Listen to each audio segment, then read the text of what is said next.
नमस्कार। आज हम आपको ले चलेंगे तिरुपति बालाजी मंदिर की रहस्यमयी और भक्ति से भरी दुनिया में, एक ऐसी यात्रा पर जो आपको आध्यात्मिकता के शिखर तक ले जाएगी। आंध्र प्रदेश के चित्तूर जिले में स्थित यह पावन स्थल, यह मंदिर तिरुमला की 7 पहाड़ियों पर बना है, जो अपने आप में एक अद्भुत दृश्य प्रस्तुत करता है। इन पहाड़ियों को शेषाचलम पर्वत श्रृंखला कहा जाता है, जो घने जंगलों और प्राचीन चट्टानों से ढकी हुई है।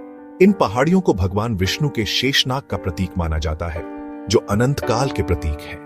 मान्यता है कि भगवान विष्णु यहाँ शेषनाग पर विश्राम करते हैं, इसलिए इसे सप्तगिरि भी कहते हैं, जिसका अर्थ है 7 पहाड़ियों का समूह। हर पहाड़ी का अपना महत्व और इतिहास है। यह मंदिर न केवल भारत बल्कि पूरे विश्व में अपनी महिमा फैला रहा है, बल्कि पूरी दुनिया में हिंदुओं के सबसे पवित्र और अमीर मंदिरों में गिना जाता है। इसकी अपार संपत्ति और श्रद्धालुओं के अटूट विश्वास ने इसे एक अद्वितीय स्थान दिलाया है। यहाँ हर दिन 50,000 से 1 लाख श्रद्धालु अपनी मनोकामनाएं लेकर आते हैं, दर्शन के लिए आते हैं और भगवान वेंकटेश्वर का आशीर्वाद प्राप्त करते हैं। लंबी कतारों में खड़े होकर वे अपनी श्रद्धा और धैर्य का परिचय देते हैं। त्योहारों पर यह संख्या कई गुना बढ़ जाती है, जब लाखों भक्त यहाँ एकत्रित होते हैं। खासकर ब्रह्मोत्सवम के दौरान यहाँ का माहौल देखने लायक होता है। भक्त यहाँ आकर न केवल प्रार्थना करते हैं, बल्कि अपनी भक्ति और समर्पण का प्रदर्शन भी करते हैं, बल्कि अपने बाल भी दान करते हैं, जो यहाँ की एक अनूठी परंपरा है। इसके पीछे एक गहरी कहानी है, जो आगे जानेंगे। यह दान, त्याग और पुनर्जन्म का प्रतीक माना जाता है। मंदिर का मुख्य आकर्षण व गर्भगृह भगवान वेंकटेश्वर की स्वयंभू श्याम वर्ण मूर्ति है, जो अपनी दिव्य आभा से सभी को मोहित कर लेती है, जिसे देखकर लगता है मानो भगवान साक्षात सामने खड़े हैं और अपने भक्तों को आशीर्वाद दे रहे हैं। द्रविड़ शैली में बना यह मंदिर अपनी वास्तुकला से सबको चकित करता है। दक्षिण भारतीय स्थापत्य का बेजोड़ उदाहरण है। इसकी नक्काशी, रंग और संरचना सभी अद्भुत है। इसका स्वयं शिखर आनंदनीय दूर से ही दिखाई देता है, दूर से ही चमकता है, मानो भक्तों को अपनी ओर बुला रहा हो। यह शिखर मंदिर की भव्यता का प्रतीक है। तो चलिए इस दिव्य धाम के इतिहास, रहस्यों और आस्था की परतों को खोलते हैं और जानते हैं कि क्यों यह मंदिर इतना खास है। तैयार हो जाइए एक यादगार यात्रा के लिए, जो आपके मन और आत्मा को शांति प्रदान करेगी। सवाल उठता है, यह मंदिर बना कब? पौराणिक मान्यता है कि यह स्थल अनादिकाल से है, जब भगवान विष्णु ने वेंकटेश्वर रूप में अवतार लिया था। ऐतिहासिक दृष्टि से संगम साहित्य में इसका उल्लेख मिलता है, यानी 2000 साल पहले भी यह तीर्थ स्थल था। पल्लव, चोल और पांड्य राजाओं ने मंदिर के विकास में योगदान दिया। 9वीं शताब्दी में पल्लवों ने निर्माण शुरू किया। 11वीं में चोलों ने इसे भव्य बनाया। विजयनगर के राजा कृष्णदेव राय के समय मंदिर का स्वर्ण युग आया। उन्होंने गर्भगृह के शिखर को सोने से मढ़वाया और कई मंडप बनवाए। उनके शासन में पूजा पद्धति और अनुष्ठान व्यवस्थित हुए, जो आज भी जारी है। मराठा और मैसूर के राजाओं ने भी मंदिर को संरक्षण दिया। आज मंदिर का प्रबंधन तिरुमला तिरुपति देवस्थानम करता है, जो श्रद्धालुओं की सुविधाओं और मंदिर की व्यवस्था संभालता है। अब जानते हैं भगवान विष्णु तिरुमला क्यों आए। इसके पीछे है महर्षि भृगु की कथा। एक बार ऋषियों में बहस हुई कि त्रिदेवों में श्रेष्ठ कौन है। भृगु ऋषि ने विष्णु जी की छाती पर लात मारी, लेकिन विष्णु जी ने क्रोध के बजाय उनके पैर दबाए। देवी लक्ष्मी को यह अपमान लगा और वे वैकुंठ छोड़कर धरती पर आ गईं। विष्णु जी लक्ष्मी को खोजते हुए तिरुमला की पहाड़ियों पर एक बांबी में रहने लगे। ब्रह्मा और शिव ने गाय और बछड़े का रूप लेकर भगवान को दूध पिलाया। एक दिन ग्वाले ने गाय पर वार किया, जो भगवान के सिर पर लग गया। यही घटना तिरुपति बालाजी की कथा की शुरुआत मानी जाती है। भगवान विष्णु के सिर से खून बहा। माना जाता है कि एक दुर्घटना के कारण उनके दिव्य मस्तक से रक्त की धारा बहने लगी थी। वे वराह स्वामी के आश्रम पहुंचे, जो उस क्षेत्र के रक्षक माने जाते थे। एक शांत और पवित्र स्थान, जहां वकुला देवी ने उनकी देखभाल की। वकुला देवी ने उन्हें अपने पुत्र के रूप में अपनाया और उनकी हर प्रकार से रक्षा की। एक दिन श्रीनिवास ने सरोवर के किनारे राजकुमारी पद्मावती को देखा, जो अपनी सखियों के साथ जल क्रीड़ा कर रही थी, और दोनों में प्रेम हो गया। यह प्रेम इतना गहरा था कि दोनों एक दूसरे के बिना रह नहीं सकते थे। श्रीनिवास ने वकुला देवी से विवाह प्रस्ताव भिजवाया। उन्होंने सोचा कि वकुला देवी ही इस कार्य के लिए सबसे उपयुक्त है। जिसे आकाश राजा ने स्वीकार कर लिया। आकाश राजा पद्मावती के पिता थे और उन्होंने इस विवाह को अपनी सहमति दे दी। विवाह के लिए धन की कमी थी क्योंकि यह एक शाही विवाह था और इसमें बहुत खर्च होने वाला था। तो श्रीनिवास ने कुबेर से कर्ज लिया, जो देवताओं के कोषाध्यक्ष हैं, ताकि विवाह निर्विघ्न संपन्न हो सके, और वादा किया कि भक्तों के दान से चुकाएंगे। उन्होंने कुबेर को वचन दिया कि वे भक्तों द्वारा दिए गए दान से इस ऋण को चुका देंगे। इसी कारण आज भी भक्त मंदिर में दान करते हैं। यह दान श्रीनिवास द्वारा लिए गए ऋण को चुकाने में मदद करता है। विवाह के बाद श्रीनिवास पद्मावती को लेकर तिरुमला लौटे। तिरुमला भगवान वेंकटेश्वर का निवास स्थान है। लक्ष्मी जी को जब विवाह का पता चला तो वे क्रोधित हुई, क्योंकि श्रीनिवास ने उनकी अनुमति के बिना दूसरा विवाह कर लिया था। तो वे क्रोधित हुई।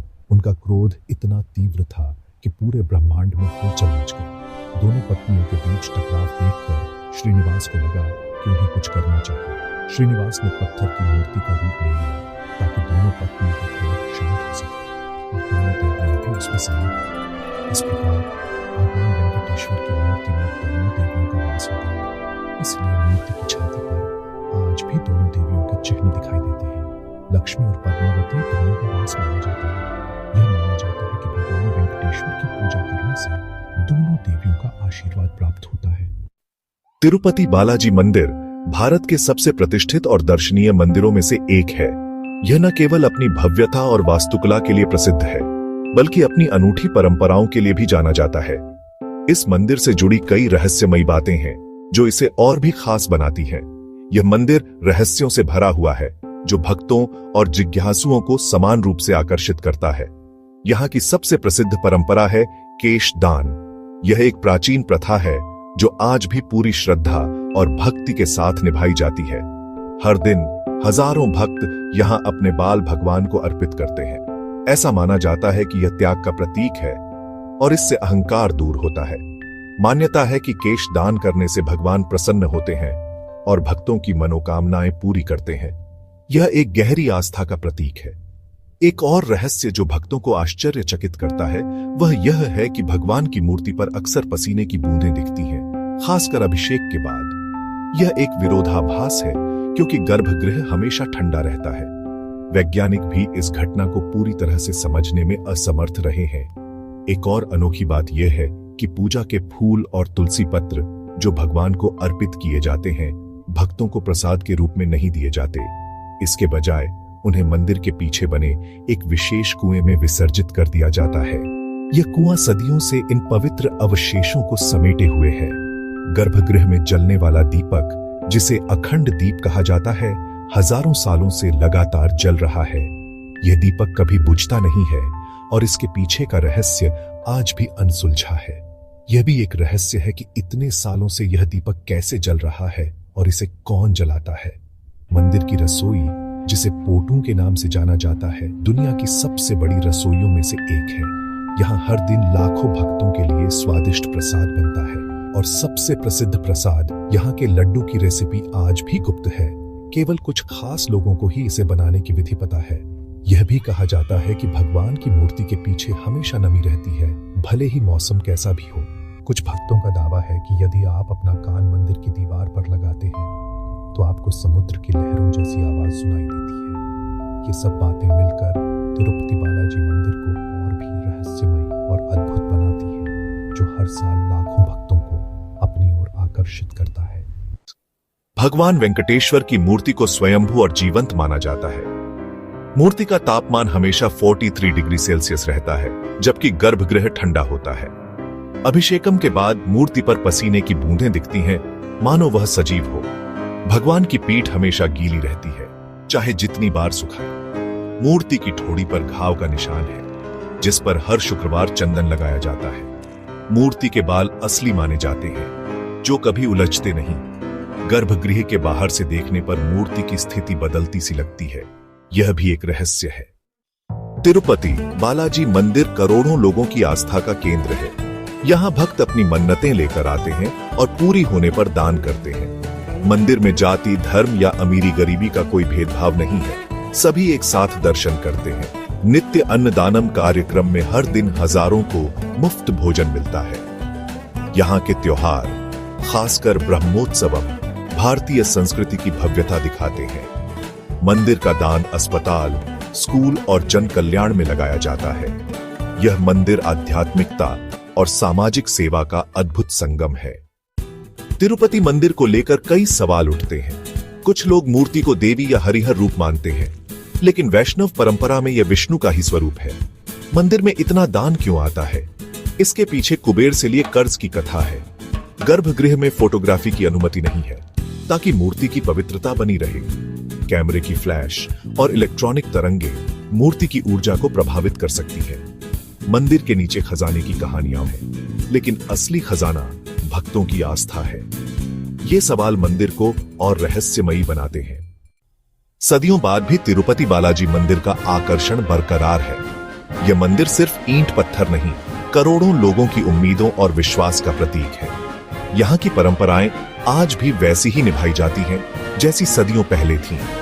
लाखों की भीड़ के बावजूद अनुशासन और व्यवस्था अद्भुत है। मंदिर त्याग और सेवा का पाठ सिखाता है। यहाँ भक्त अपने अहंकार का त्याग भी करते हैं। अन्नदानम और सामाजिक कार्य मानवता की सेवा का संदेश देते हैं। तिरुपति बालाजी मंदिर का असली महत्व उसकी आध्यात्मिक ऊर्जा और अटूट आस्था में है। यह सिर्फ एक मंदिर नहीं, बल्कि एक अनुभव है।